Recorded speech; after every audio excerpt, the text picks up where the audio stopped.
Hola, hola, ¿cómo están, chicos? Hola, Hola. ¿qué tal? Pues aquí estamos con una nueva conversación y yo personalmente estoy súper emocionada porque están con nosotros Ángela y Sebastián. Y Ángela, yo ni recuerdo cómo nos conocimos, pero ustedes dos son de Colombia, viven en Texas.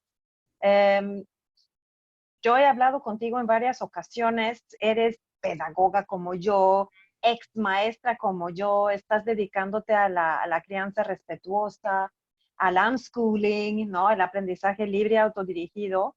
Y luego supe que, wow, tu esposo también es así como súper interesante y que los dos pues llevan una vida muy entregada a este estilo de vida. Y entonces yo quise desde hace varias semanas comunicarme contigo y con ustedes para ver si no podríamos grabar juntos, porque estamos en tiempos difíciles y estamos en tiempos donde yo siento que las familias necesitan escuchar otras voces y escuchar otras opciones de vida, porque hay un montón.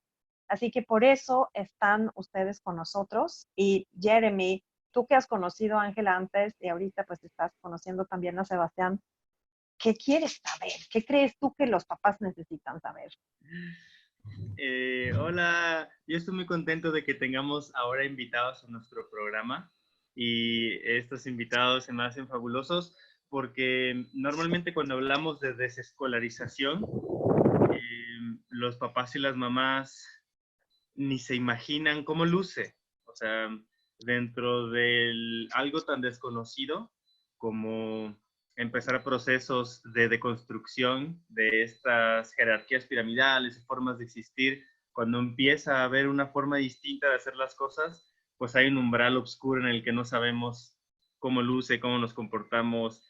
Hay un montón de preguntas, ¿no? Y las preguntas traen también incertidumbre, miedo y todo el paquete completo, ¿no? De lo que implica una transformación.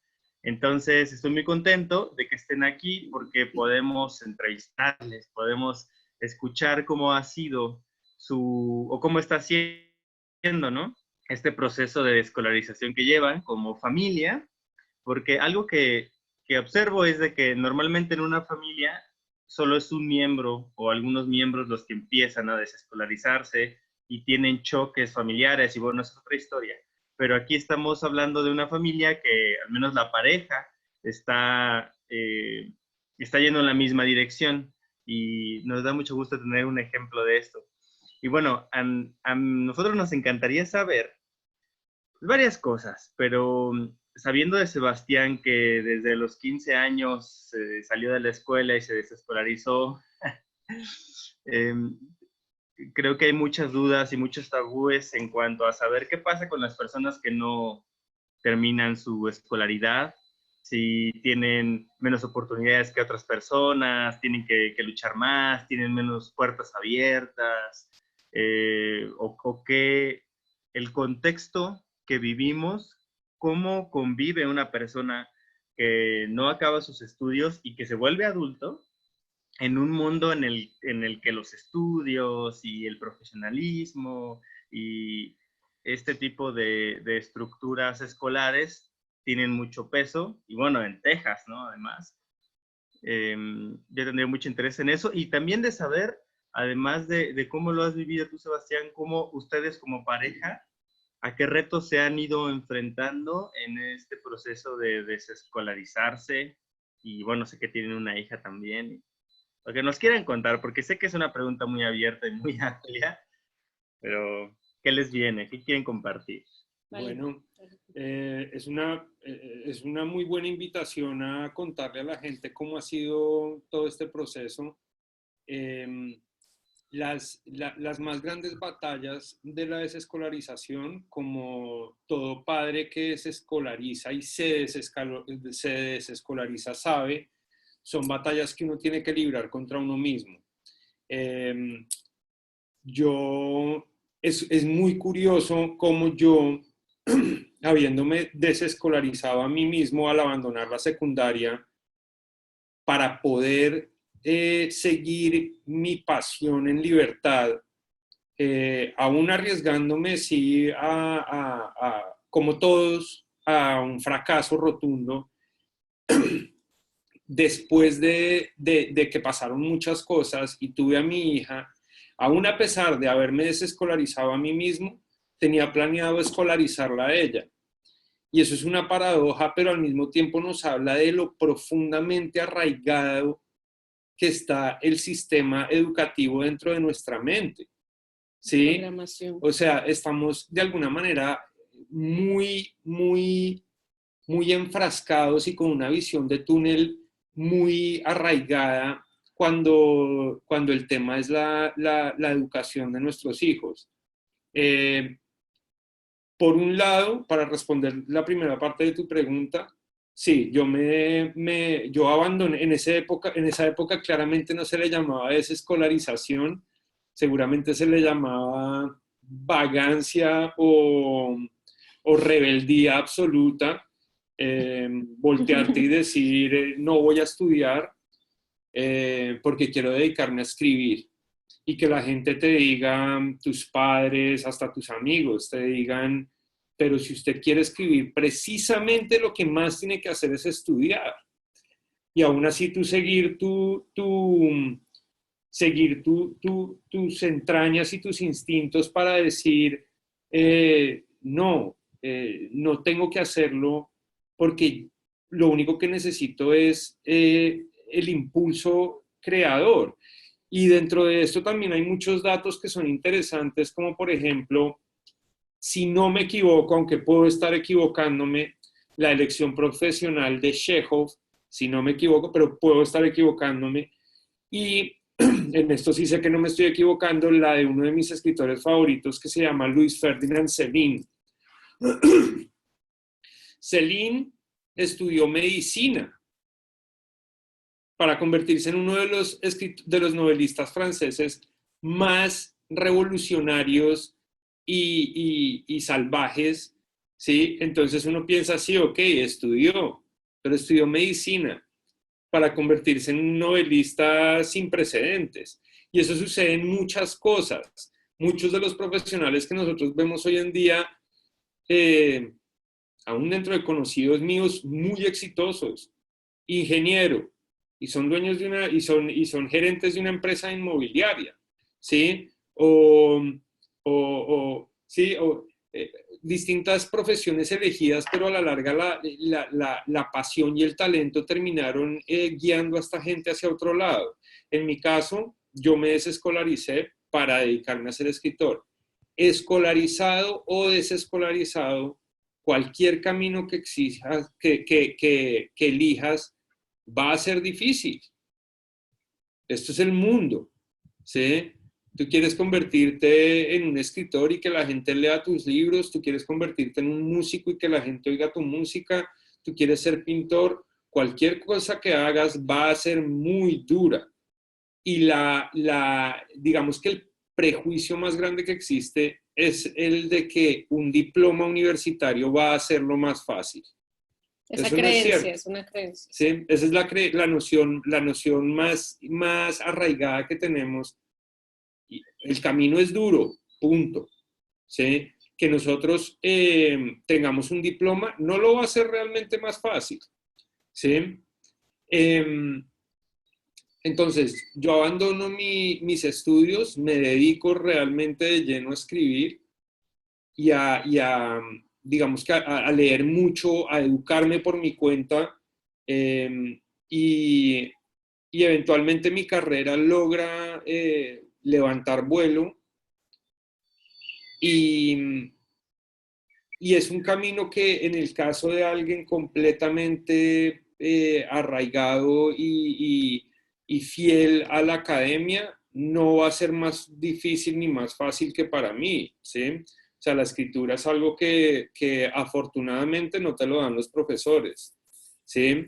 Es algo que tú mismo buscas, es algo que tú mismo te ganas, ¿sí? El derecho de decir algo propio y de decirlo a tu manera, ¿sí? Yo siempre le dije a la gente me decía que yo tenía que estudiar para poder ser escritor y yo siempre les dije, mire, si Nietzsche hubiera creído que para entender sus libros yo necesitaba que un profesor, un catedrático me los explicara, pues hubiera puesto una notica en la primera página diciendo, para entender este libro, acuda a su profesor de filosofía. Pero no es el caso. Y no hay ningún libro al que uno no se pueda enfrentar de uno a uno, como iguales. No hay ningún escritor que no haya, porque no serían tan brutos. Cuando yo escribo una obra, claramente no estoy contando con la ayuda de intermediarios para que mis lectores me entiendan. Y no importa si es el Quijote o la Ilíada o la Odisea, no es necesario el intermediario. Y cuando estamos hablando de educación, entramos en un mundo que es un mundo realmente regido por intermediarios, ¿sí? Es algo que se vuelve muchísimo más evidente hoy en día cuando la información está tan asequible para todos, ¿sí? Yo hoy en día a la hora de escribir una novela o de trabajar en algo, yo puedo acceder a una cantidad de información para la cual anteriormente hubiera tenido que coger un bus e ir a una biblioteca y pasar horas y horas y horas buscando, ¿sí? Hoy en día, más que nunca, el conocimiento está al alcance de todos. Sí, algunos usamos el Internet para muchas cosas distintas, ¿sí? Pero el conocimiento está ahí para los que estén interesados en adquirirlo. Entonces, de alguna manera, creo que como escritor, mi primer trabajo, aún antes de escribir, fue recuperar la literatura, rescatarla de la academia. Porque existía esta noción entre todos mis conocidos de que el conocimiento y las letras y estas cosas le pertenecían a la academia. Y tú tenías que ir de tu casa a la academia y sentarte juiciosito para obtener el derecho a escribir, para obtener el derecho a componer, para obtener el derecho a sumar, ¿sí? Eso no es así, ¿sí? Y de alguna manera, una de las movidas más grandes que ha hecho la academia es esparcir esta falsa noción y esta falsa creencia de que el conocimiento les pertenece a ellos, ¿sí? De que para poder hablar, para poder escribir, para poder ser catalogado como un intelectual, tienes que ir y sentarte a escuchar todo lo que ellos tienen para decir y escuchar cuáles son sus interpretaciones sobre todo lo que los grandes literatos de la historia han hecho, ¿sí? Y cuando miras e investigas, te das cuenta de que precisamente esos grandes literatos, muchos de esos grandes literatos, de los que tanto se habla en las universidades, eran precisamente los parias de esas universidades, eran los parias de ese mundo, ¿sí? Eran la gente que no pertenecía a la academia, de la que hoy se habla en las academias, ¿sí? Se me hace muy interesante, Sebastián, si puedo porque de verdad, o sea, estás tomando una perspectiva súper intelectual y básicamente deshaciendo la argumentación alrededor del aprendizaje y de la escuela, lo que me fascina y creo que también muchas familias pueden decir, wow, sí, habla muy bien, así no lo había pensado, porque todo lo que tú estás diciendo es verdad, pero la gente no lo ha pensado.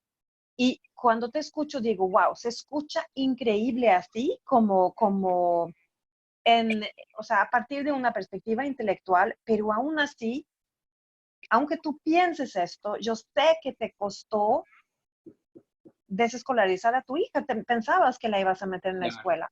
Y me genera mucha curiosidad acerca de esta claridad mental que tienes, y que yo sé que tú también la tienes, Ángela, pero entonces, ¿cuáles son los retos con los cuales ustedes se topan como familia con una claridad muy grande? Claro, imagínate, ya hablamos un poco de mi historia personal y de mi, digamos que de alguna manera, mi perspectiva filosófica y social sobre lo que es el conocimiento. Esto no es algo nuevo para mí, esto es algo que yo tenía y decía y verbalizaba siendo un adolescente, ¿sí? Cuando entraban en discusiones con mis conocidos y familiares respecto a por qué no estudiar en una universidad. Entonces, desde hace mucho tiempo esto está claro, pero mi Sí, imagínate adorada para... esposa Ángela queda embarazada y Pues lo que fue para mí siendo maestra, pues tú debes saber, Beca, cuando tú eres maestro, encontrarte, pues tener tu hijo y decir, lo voy a ir a llevar allá, y de repente que todo tu ser te diga, no, ¿por qué? ¿Sí? Y entonces es un choque fuerte porque yo amo enseñar, a mí me gusta mucho enseñar, pero cuando te das cuenta que realmente tú estás, o sea, tu papel o el papel del maestro en sí es de aprender, ¿no? Acá vino una Nagore. Hola. Vio que estábamos hablando de ella. Entonces, cuando te das cuenta que el maestro lo que está es para facilitar, ¿no? El papel del maestro es más de facilitador, ¿sí? El conocimiento no lo tengo yo para dárselo a un niño, ¿no? Yo estoy ahí para apoyar a ese niño y acompañarlo a descubrir, ¿no? Entonces, para mí fue muy difícil cuando, pues, tengo una hija y los dos, él siendo desescolarizado y yo siendo maestra, decir, ella va a ir allá, ¿no? Porque nosotros no tenemos la capacidad, ni siquiera nos lo cuestionábamos, ni siquiera éramos como, ¿habrá otro método? ¿Habrá otro camino? Simplemente es lo que está en tu... está completamente está dentro, arraigado, está completamente ¿sí? arraigado aún dentro de las más rebeldes mentes. Es como lo que haces, ¿no? No. Te casas, tienes una familia, ¿sí? Los mandas a la escuela, es como el camino que está hecho y, digamos, pavimentado para que vayas. Pero entonces ella tenía, no sé, 6 meses y ya, bueno... Para. Ella tenía 6 meses. Yo no solamente la quería mandar a Nagore, a mi hija, a un colegio, sino que la quería mandar a uno de los colegios con más fuertes disciplinas que había en mi ciudad, en Bogotá. Eventualmente fue Ángela, no yo, fue Ángela la que me vino a mí a hablar de la desescolarización y me habló de John Holt y me dijo, loco, esto existe hace décadas. Sí, desde los 70. Mira esto. Sí. Y aún así, dentro de mí se generó una fricción con esto que me estaban diciendo. ¿Sí? ¿Cómo así que no la vamos a mandar a un colegio? Sí, aún y él así, me decía un poco como, bueno, pero pues en ese momento, ¿no? Hace 6 años me decía, bueno, pero pues tú verás, ¿no? Es como tu responsabilidad en cuanto a todo esto que uno no sabe y que hoy ya sabemos, en ese momento no lo sabíamos, cómo va a leer o cómo va a escribir, ¿no? Todas estas, lo pequeño, ¿no? Cómo va a hacer matemáticas o cómo va a sumar, restar. Y yo le decía, yo no quiero ser la maestra de mi hija. Sí, yo quiero ser la madre de mi hija, yo no quiero ser su maestra, pero pues ahí vamos viendo, ¿no? Era como ahí vamos viendo. Y toda la familia alrededor nuestro estaban como en negación, ¿no? Eran como, esto no puede ser, o sea, pobre niña. Y decían, bueno, tal vez cuando esté un poco más grande, ellos van a como recapacitar. Sí, nos decían, no, a mí me decían, pero bueno, estás abierto a que sí, más adelante... cuando tenga un año, ¿sí? cuando tenga 2, bueno, cuando tenga 3, ¿no? Ellos iban subiendo y diciendo, ellos van a recapacitar. Bueno, pero entonces yo creo que es muy interesante pensar el grado al que hemos sido condicionados para ver la educación académica como una única opción, ¿sí? Nos es muy difícil concebir cualquier otra salida, ¿sí? Ahora, dentro de la desescolarización, ¿sí? Listo, en un momento dado dijimos, ok, la vamos a desescolarizar. Es uno de los retos más fuertes fue, y que aún lo es confiar en el niño. Es muy básico. ¿Cómo funciona? El ser humano tiene una curiosidad innata y un deseo innato de aprender. Uno, eso es lo primero que tienes que entender. Si los seres humanos, que es de nuevo la idea fomentada por la academia es una idea de que los seres humanos son como unas especies de jarrones a los que tenemos que meterles el conocimiento, ¿sí? Que no son capaces, obviamente, si hay un jarrón, pues el jarrón no tiene patas, el jarrón no tiene hambre intelectual, el jarrón no tiene deseo de adaptarse a su entorno, ¿sí? De una manera darwiniana, porque el conocimiento es darwiniano, ¿sí? El deseo de conocer y de aprender es una adaptación de supervivencia, ¿sí? El jarrón no puede hacer ninguna de estas cosas, pero el niño no es un jarrón, el niño es un ser humano. Las academias existen hace muy poco tiempo, las escuelas existen hace muy poco tiempo, ¿sí? El éxito de la especie humana se dio sin academias. Digo el éxito, la posición dominante del ser humano en su entorno se dio sin escuelas. Y ese es el aprendizaje más profundo que existe. ¿Sí? Imagínate, aprender a hacer fuego. Hey, aprenderte cuáles son las fechas de declaraciones de independencia es un chiste, al lado de aprender cómo hacer fuego, sí. Al lado de aprender cómo hacer una lanza, al lado de aprender cómo emboscar a un animal, ¿sí? Al lado de aprender cómo tratar el animal para poder comértelo sin morirte. Eso es aprendizaje súper complejo. Y esto se dio sin escuelas, ¿sí? O sea, el ser humano ha avanzado como un cohete sin necesidad de escuelas, ¿sí? Nosotros no necesitamos eso hoy en día para nada. Entonces, cuando confías en la curiosidad innata del ser humano, que es algo que está respaldado, como estoy tratando de insinuar, por la historia misma de la humanidad, la historia misma de la humanidad es un argumento y una prueba irrefutable a favor del poder de la curiosidad innata del ser humano, ¿sí?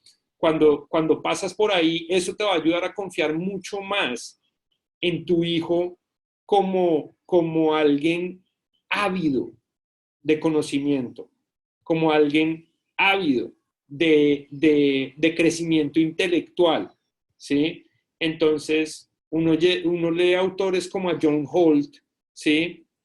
Y dicen, el niño va a aprender a escribir solo. Va a aprender a escribir como aprendió a caminar o como aprendió a hablar. Y al principio uno dice, no, pero ¿cómo así? A mí me enseñaron a escribir. Sí, ok. Pero entonces ahí te enfrentas a una nueva manera de enfocar la educación. Sí, es bastante interesante lo que compartes. Bueno, con lo que comentan y con lo que comenta Sebastián y Ángela, para mí es muy evidente que uno de los principales paradigmas que se requieren transformar son que el aprendizaje solo pasa cuando hay enseñanza, porque esa es una barrera difícil de romper, ¿no? Al menos con lo que dices. Y, por ejemplo, cuando Ángela comentó esto de yo no quiero ser como la maestra de mi hija, entiendo que te refieres a yo no quiero ser quien le esté enseñando de la forma en la que se aprendió. Y creo que esta confusión la pueden llegar a tener muchas personas que quieren desescolarizar a su familia, como que dicen, sí, entonces la desescolarización significa que ahora yo le enseñe en casa y se sigue replicando esa misma creencia de mi hijo no va a saber qué es importante para, o sea, hay una parte de desconfianza porque para que la enseñanza suceda de forma conductual, tú tienes que creer en que no puedes confiar en que la persona va a saber qué necesita aprender. O sea, tienes que tener, tal vez no lo tengas muy claro, pero es un mindset que está muy ahí en lo profundo, en el que la desconfianza es, ellos no van a saber y yo le tengo que mostrar el camino directo de conocimientos. ¿Quieres agregar algo, Beca? Sí, es que yo estaba exactamente en la misma situación. Cuando mi hijo tenía 6 meses, me topé con una familia de homeschoolers y ellos estaban organizándose con 5 familias haciendo homeschooling con sus hijos. Y solo eso fue revolucionario para mí, que entre las familias lo podían hacer. Pero yo decía lo mismo que tú, Ángela. Yo no quiero ser la maestra de mi hijo. Yo no puedo ser la maestra de mi hijo. No importa que yo sea pedagoga. Yo no quiero eso. Yo soy su madre. y todavía no me había caído el 20 de que no necesitaba yo tomar ese papel. Pero ¿cómo llegaste tú a entender que no necesitabas hacer eso? ¿Cómo llegué yo a entender eso? Bueno, eso ha sido y es aún hoy en día mi mayor reto, ¿no? Porque como yo no solo fui al colegio y a la universidad, sino que fui a la universidad para ser maestra, entonces yo tengo, ¿no? Tengo dentro mío esta programación está arraigada y es un día a día para mí, un constante análisis, ¿no? De cómo me estoy relacionando con mi hija, ¿sí? Y cómo tengo que estar chequeando cómo me dirijo hacia ella y cómo me echo hacia atrás, ¿no? Porque yo en un momento pensaba que yo soy la luz, ¿no? Yo soy la que te trae aquí todo lo que te voy a enseñar, ¿no? Y al ser madres y tener estos niños pequeños que dependen de nosotros tanto, nosotros creemos que nosotros somos la luz completa, pero lo que más he aprendido de ella y al observar otros niños desescolarizados es entre más te echas tú para atrás, ¿no? Y entre más te vuelves un observador, más maravillado vas a estar de las capacidades de tu hijo, ¿no? Y es que es impresionante, ¿no? Y es todos los días, ¿no? Es un trabajo en el que yo tengo que observarme a mí. Entonces yo llegué al punto de decir, yo quiero ser la madre de Nagore, quiero ser su compañera, pero yo no tengo el conocimiento de lo que ella necesita, ¿sí? Yo no sé qué es lo que ella está necesitando en este momento para aprender. Y entonces, volviendo un poco atrás en la conversación, cuando Sebastián me dijo, pues yo no sé esto de lo que tú estás hablando, pues dale, sí, él me dijo, pues hagamos el experimento a ver cómo nos va y por cuánto tiempo. Esto es lo mejor de todo, y es que yo fui la que llegó con la idea a él y le dije, yo no voy a ser la maestra, pero pues ella está muy pequeña, entonces más o menos tú vas casi que un día a día y vas viendo cómo va fluyendo el tema y vas viendo que ella empieza a caminar o que ella empieza a hablar o que empieza a hablar en dos idiomas porque ella es bilingüe, ¿sí? Sin nosotros enseñarle realmente nada, ¿sí? Y entonces Sebastián de repente arrancó como un cohete y ahora yo digo, yo no soy la de la idea, él es 10 veces más, o sea, él está más fascinado con esto y cuando yo he tenido en el pasado momentos difíciles de decir, pues claro, como madre te juzga la sociedad constantemente, ¿no?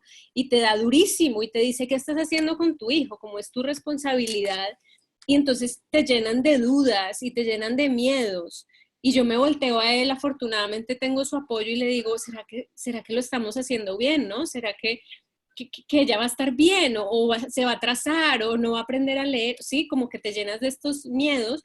Y afortunadamente él es mi soporte y me dice como, mira, o sea, él cada vez está más convencido de que este estilo de vida, porque se nos convirtió en un estilo de vida, ¿sí? Pasamos de desescolarizar a nuestra hija a empezar a vivir todos de una manera diferente. Y dejamos de ser una familia jerárquica, ¿no? En la que los niños están abajo y los padres arriba y yo mando, a ser un círculo. Y nosotros, así le explico yo a la gente, nosotros somos un círculo en el que nos sentamos todos juntos como un grupo y hablamos de nuestras necesidades, ¿no? De qué necesitas tú, qué te está haciendo falta y tratamos de construir nuestros días en base a eso, ¿no? Y él pues nos ha ayudado un montón a mantenernos como fuertes y si él tiene sus momentos difíciles, yo lo apoyo y cuando estamos los dos llevados, Nagore es la que nos apoya, es la que dice, mira, déjame, confía en mí. Dicen, créanme que yo sé que estoy haciendo, confíen en mí. Ella ya a sus 6 años nos dice, confíen en mí y nos echamos para atrás y es increíble. Wow. Wow. Y quiero nada más, dije antes de empezar a grabar que yo no iba a compartir nada, pero hay reflexiones ahí también porque muchos de los que están viendo estos videos ya conocen mucho de mi trayectoria y creo que muchos proyectan encima de mí de que, pues ella ya lo tiene como totalmente perfecto. Y claro, por un lado, tengo los mismos argumentos y todo, pero eso no quitan a veces las dudas, ¿no? Y ahorita que mi hijo es adolescente, claro que yo también estoy como, ¿va a funcionar esto? ¿De verdad va a ser capaz un día a poder como vivir una vida de adulto y sostenerse? Y digo, sobre todo pensando en a qué se dedica, porque él está totalmente clavado desde hace, por lo menos, si empezó hace un año, pero ya sigue cada vez como peor, fonética, alfabetos, sabe no sé cuántos alfabetos rúnicos, está entrando en jeroglifos, en no sé qué cosas, en Linear B, el primer alfabeto griego, está además con esto de la fonética, que se me hace como, ¿qué? O sea, yo tuve que hacer eso en la universidad, hice esto, él sabe 1000 veces más. Y de repente digo, ok, pues es súper capaz para aprender y para seguir su pasión, pero ¿cómo chingados va a vivir de esto? ¿No? Esa es como la duda que me entra. Y digo, no, yo necesito confiar en él. Y cuando le digo, también yo le digo, oye, pues a veces yo empiezo a preguntarme y me dice, mamá, ¿de qué te preocupas? Hay más personas que se dedican a estas cosas. Yo sé que soy un nerd. Yo sé que esto es como no, la gente no hace lo que yo hago, pero hay más gente. Mira todos los que han desarrollado este app que utilizo, por ejemplo. Es gente nerd como yo. Y yo sé que voy a encontrar, me dice, tú tranquila. Y yo, ok. Ahora, a mí me gustaría agregar algo en esa línea y es, eh, yo sé que existe, yo sé que hay mucha gente que está pensando o contemplando, sobre todo ahora que sucedió la pandemia, y, y yo sé que existe mucha gente que ha visto esto por el lado que es más inteligente verlo y que han logrado ver a sus hijos brillar Estos días. durante esta época y tal vez están contemplando la posibilidad de dar el salto y de decir, hey, ¿qué pasa si yo educo a mi hijo por fuera de los círculos académicos?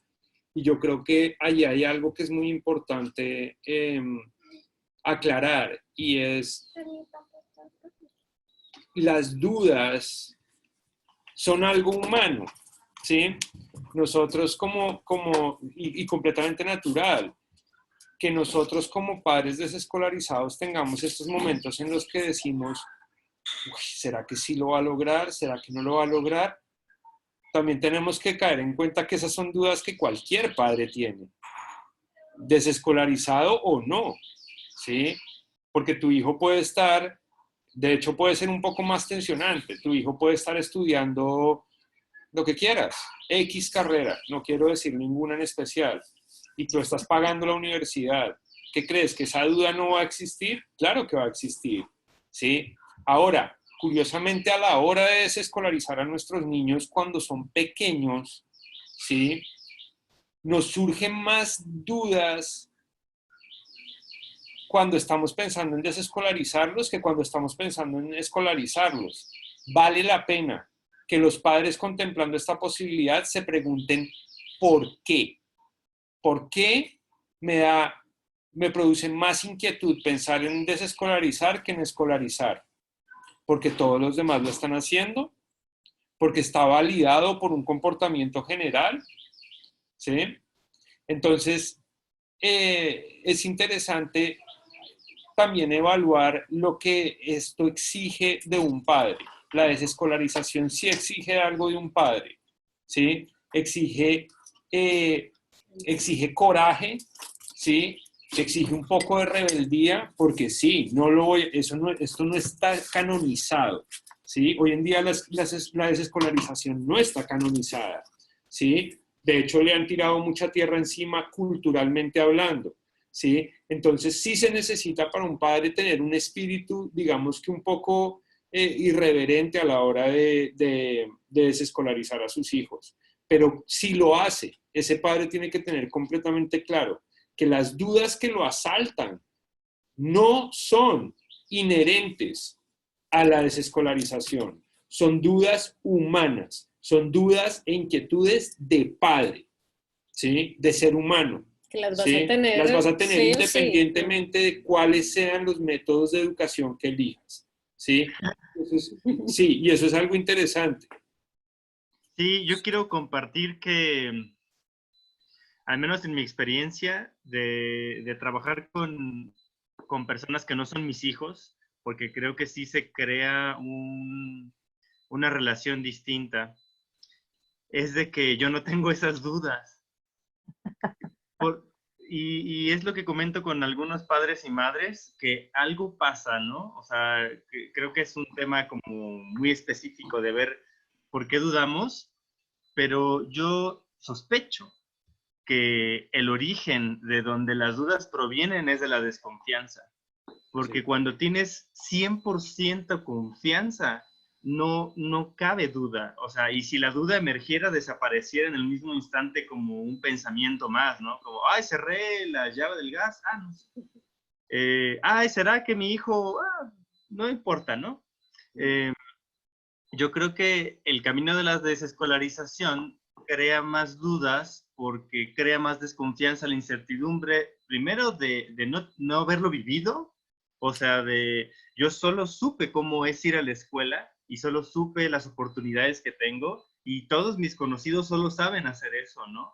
Entonces, pues hay como una brecha desconocida y nos gusta saber, ¿no? De cierta forma, la pandemia a mí se me hace un tema bastante emocionante porque para mí es una evidencia de que nunca vamos a saber qué onda con el futuro, ¿no? Y, Pero y es muy sí, bonito, Sí. es muy bonito, es un momento muy bonito en ese aspecto.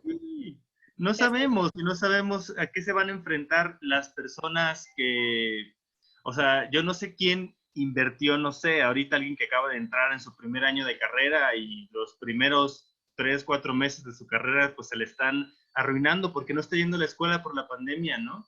Imagina que ese tiempo lo hubiera podido aprovechar de otra forma con otra proyección en su vida. Y se me hace súper rico lo que ustedes comparten, porque creo que el estar de acuerdo como núcleo familiar en hacer un proceso me recuerda mucho a este dicho que dice, nadie libera a nadie y nadie se libera solo. O sea, de cierta forma estamos diseñados socialmente para hacer transformaciones en colectivo con más facilidad. Porque si alguien duda, alguien se acuerda, ¿no? Si alguien se le olvida, alguien se siente firme. Y como que esto hace que no se pierda la inercia y no se pierda la línea. O sea, creo que, por ejemplo, en el panorama, no sé, de una mamá soltera que está decidiendo desescolarizarse y todos a su alrededor están en contra de su decisión y constantemente la están bombardeando con ideas de no, tú no deberías, estás arruinando la vida de tu hijo, ¿no? Vamos a llamar al DIF.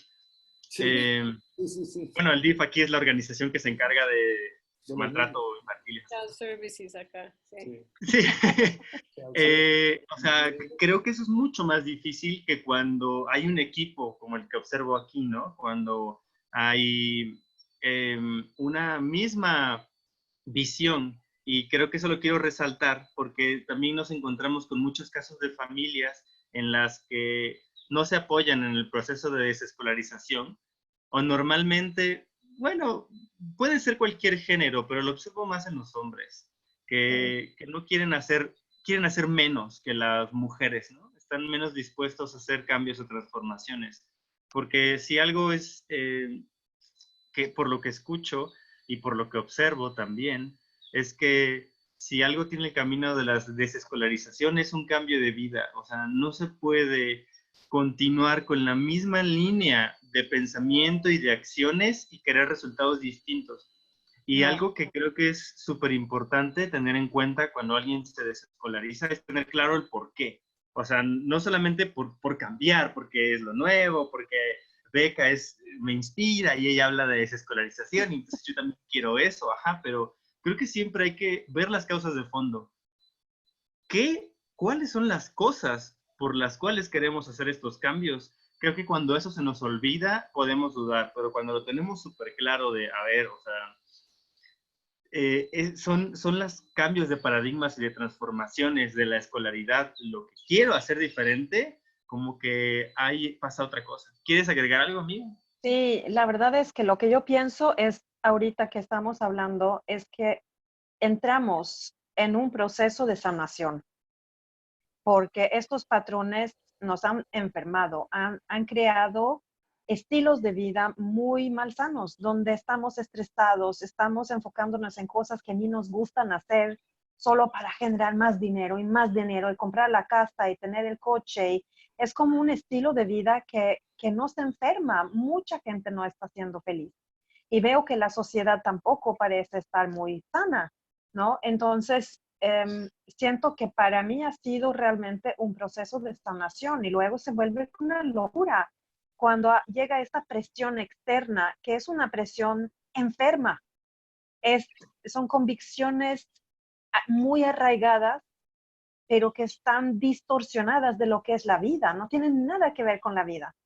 Y siento que la desescolarización es regresar a la vida misma y empezar a vivirla. Y creo que esto es uno de los puntos más difíciles de entender para las personas, que realmente la desescolarización tal como la vivimos es un estilo de vida. Ustedes podrían tal vez abundar un poquito en ese tema. ¿A qué me refiero? Porque sé que lo entienden perfectamente, pero ¿qué es eso? ¿Cómo que un estilo de vida? Sí, realmente la desescolarización no se trata, pues, no sé de qué se trata, pero lo que sí tengo completamente claro es que tratando de darle libertad a un niño, te terminas dando libertad a ti mismo y terminas reinventándote a ti mismo bajo otros parámetros, ¿sí? Ahora, hay algo importante que a mí me gustaría personalmente aclarar en este momento, ya que quienes estén viendo este video, si lo vieron desde el principio, pues han escuchado cuáles son mis convicciones respecto a lo que es la educación. Hay algo más importante. Yo creo que el lugar donde la desescolarización realmente comienza, que es en tener el valor de quebrar nuestras propias convicciones, ¿sí? Te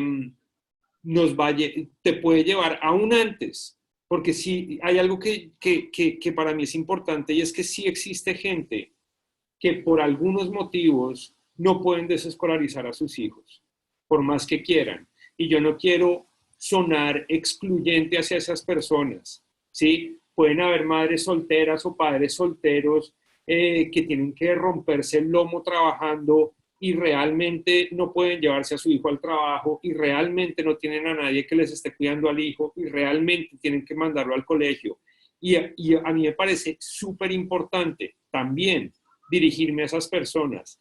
Esas personas que no tienen la posibilidad de desescolarizar son personas que todavía siempre van a tener la posibilidad de estar del lado de su hijo. Y eso para mí es lo más importante.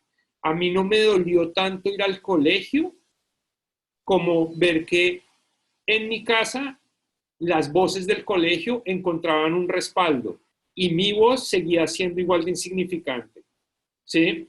O sea, si tú tienes que ir al colegio, bueno, tienes que ir al colegio, pero es clave y hace una diferencia, es una diferencia de vida o muerte. Si cuando vuelves a casa tienes un padre que está de tu lado y que te ayuda a ver las cosas en perspectiva y te ayuda a ver lo que sucede en la escuela, la tarea que no hiciste, la mala nota que te sacaste, el bully que te pegó, etcétera, te ayuda a verlo del tamaño que realmente es. Y eso también es desescolarización.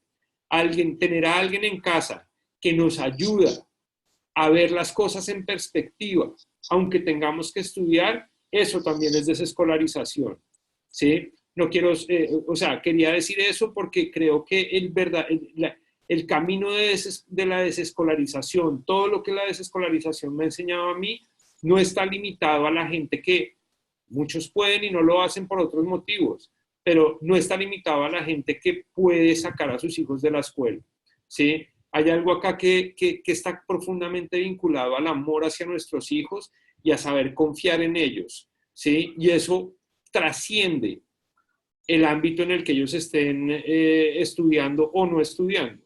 Eso lo trasciende y yo creo que es súper importante tener esa confianza y esa humildad hacia nuestros hijos, ¿sí? Saber estar de su lado. Dolorosísimo, venir de un abuso en el colegio y llegar a su casa a encontrarse con un padre que está apoyando al profesor que te abusó, ¿sí? Al profesor que te hizo sentir que era el final del mundo y que era lo peor que había pasado en el universo, que hubieras sacado una mala nota o que no hubieras hecho una tarea. Tener en casa un padre capaz de apoyarlo a uno y de ayudarlo a ver la insignificancia de una nota en un papel, también puede ser clave y es, sin lugar a dudas, parte de la desescolarización de nosotros los adultos.